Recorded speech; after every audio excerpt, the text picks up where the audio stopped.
good day to all of you listeners. We're here, Rachel and Meg, on the How the Hell Did I Get Here show. Our guest today is Jennifer Pharr Davis, who is a National Geographic Adventurer of the Year. Of what year? This year?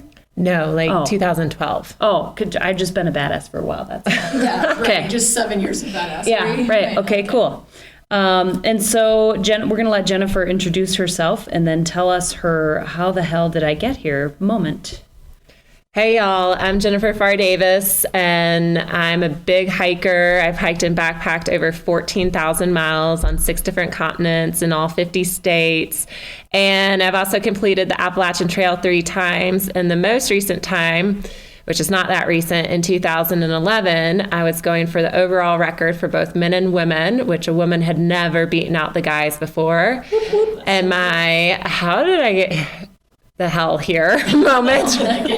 How the hell did I get here moment? It was a very hellish moment, I will tell you that. I was like 12 days in, and going for this record was such a leap for me anyway, because no one thought I could do it. No one thought I had a shot at it. And I was going up against these elite trail runners who win 100-mile races. And so this was a real pipe dream. And my poor husband is out here supporting me at road crossings and in the middle of the woods and trying to bring me donuts and whatever I need. But it had just wreaked havoc on my body, and I had had the worst weather. And so day 12, I'm behind record pace. I have shin splints, which are excruciating. I'm literally hiking downhill backwards because it's so painful to put pressure on my legs. And then I went through a sleet storm and developed hypothermia and had really strange side effects afterwards. And I won't give you all the gory details, but at some point my body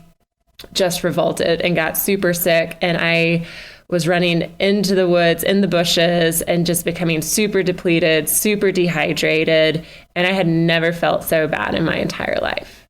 And so I'm at a road crossing, in Vermont, like crying my eyes out, in so much pain, so disgustingly uncomfortable. And I've quit. And it's like the first time on any of these long trails, I'm done. And I told my husband that I was just done and I was miserable. And, part of me thought I needed to go to like the emergency room at that point. And he looked at me in that moment and he said, "It's okay if you want to quit, but you can't quit right now." Which is not his personality at all. But he said, right now you feel too bad to make a good decision. So you have to keep going. And tomorrow night, if you want to quit, I'll take you home. So he said that, and then he drove off. And so it's really hard to quit without a ride, right? Yeah. I can't imagine the choice words you had. Exactly. So nothing changed, except now I'm like ticked off at my husband, and I'm like, fine, like. What fine means. Yeah, exactly. Yeah. On this show we're doing, it was not fine. But so I keep hiking, but I'm making plans for what I'm going to do to my husband, and then what I'm going to do the rest of the summer, because I'm getting off trail tomorrow, right? And eventually, medicine kicks in, and I start to feel a little bit better. And still at that point, I don't think I can set the record. But it was crazy, because when I realized that I might be able to keep going, what clicked in my brain was that the whole time I thought I had been out there for the record. I thought I needed to be number one, and I needed to be the best. And what I realized is that what I really wanted from this journey was to find my best. And I had been so caught up in the comparisons and the numbers and the anxiety that it was causing more than the physical pain that I was in that moment. It was just excruciating. And I let go of that at that point and said, I don't care when I finish or how I compare to everyone else. I'm out here. This is my swan song before starting a family. I want to feel light. I want to feel free. I want to know what my body can do, and I don't put limitations on it. And from that point forward, my miles went up, my pain went down, and 46 days after we started, we set the record. No way. Yeah. Awesome. And what was the record before?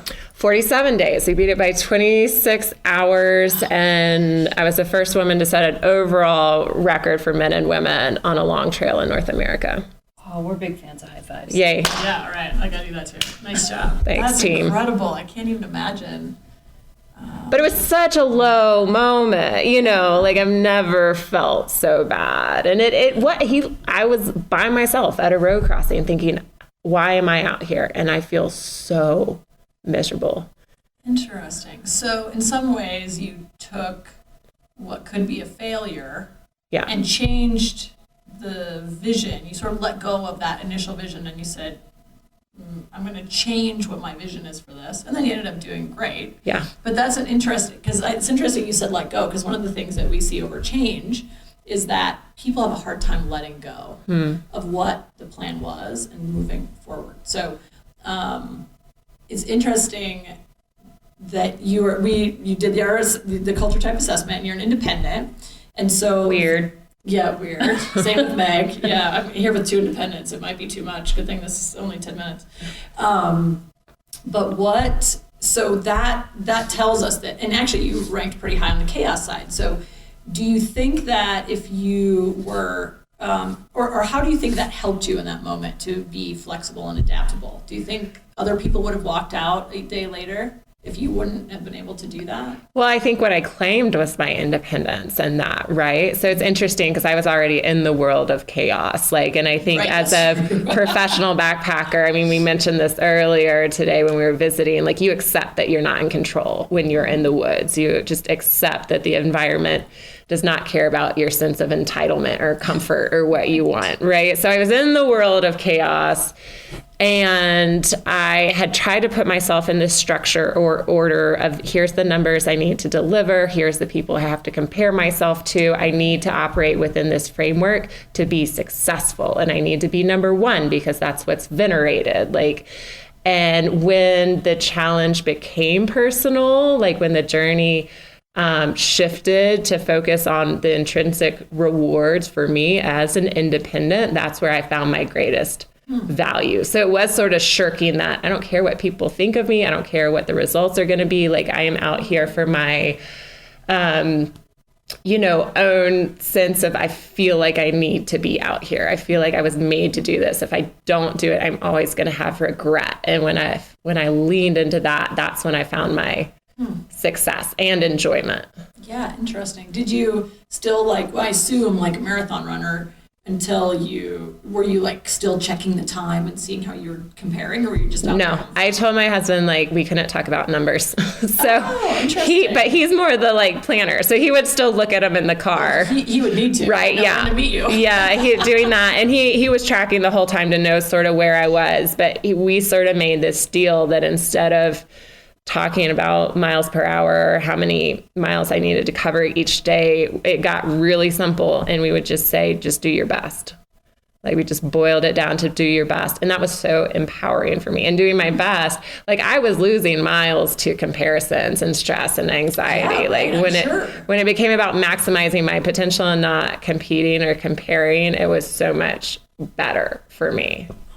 This is so funny because I'm a marathon runner, and my buddy Dave, that I run with, is an organizer, and so he's constantly checking his watch, and he constantly says to me, "How you feeling?" Finally, we're on a training run one day, and we stopped, and I said, "Don't ever ask me again, and don't ever tell me what miles we are or what our time is until I ask you."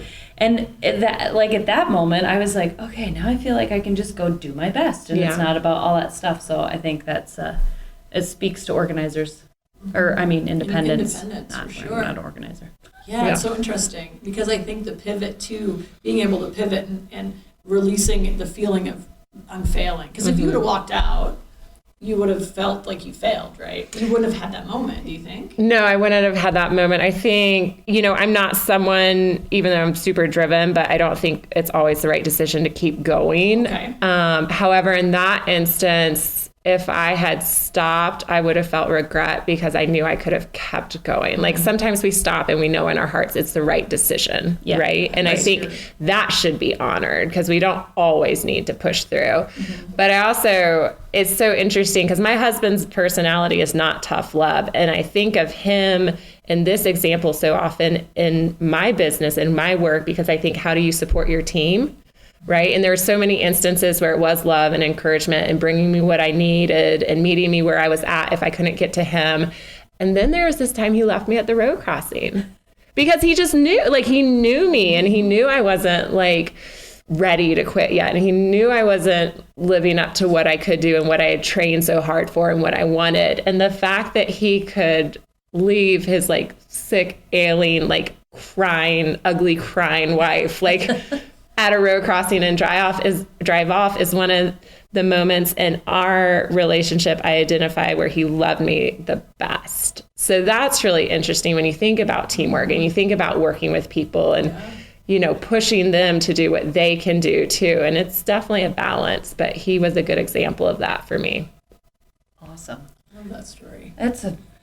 It's a beautiful one. Yeah. It's good in so many ways. It wasn't in the moment. Yeah, it was right? not. Nothing was beautiful. I said, my marathon I ran this fall, I said that my boyfriend said, good job, you're looking good. We're like at mile 17, you're looking good. And I actually looked at him and said, F you. Because I was just like so over it and so cranky. It got hot. Ugh, I felt miserable. And then I apologized, of course, later. Right. And he's like, it's all right. I know where you're at in your head. But Yes. I was like, and that is real love. Yeah. Right. Putting up with the ugly crying. Yeah. I love, yeah. We said after 40 miles, you can't hold what that person says against them. Like there was this grace period after that distance where they don't really mean it. They're Yes. just tired and hungry, Yes. you know? Right. Their body's just pissed. It's an important rule. Clearly it's working. Yeah. Awesome. Well, again, we had Jennifer Pharr Davis with us, National Geographic Adventurer of 2012, still doing badass things all the time. Thank you, Jennifer, for joining us. Thanks, y'all. And we'll see you on the IX Ambassador Trail. Lead powerfully. Change the world.